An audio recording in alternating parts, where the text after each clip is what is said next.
Guys, এটা হচ্ছে part 3। তো দুপুরবেলা ঘরে বসে বোর হচ্ছিলাম, তাই এই জন্য রেডি হয়ে বেরিয়ে পড়েছিলাম। ভেবেছিলাম কোথাও একটা ঘুরতে যাব, তারপরে প্ল্যান হলো যে মুভি দেখতে যাব। তো আলিয়া ভাটের যে নতুন মুভিটা বেরিয়েছিল অ্যালফা, ওটাই দেখতে এসেছিলাম।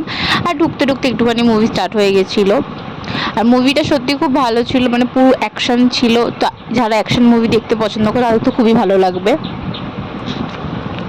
মুভির লাস্ট সিনটা সেই লেগেছিল আমার, খুবই সুন্দর। गद्दारी की एक ही सजा होती है, बाबा।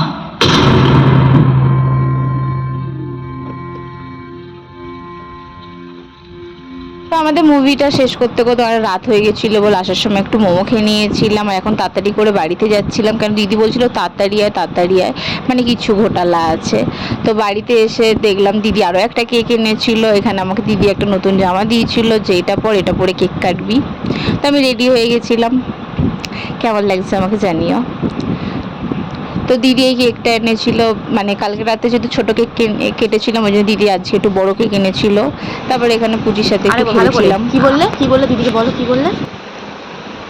আজকে কি দিদির কি, আজকে কি?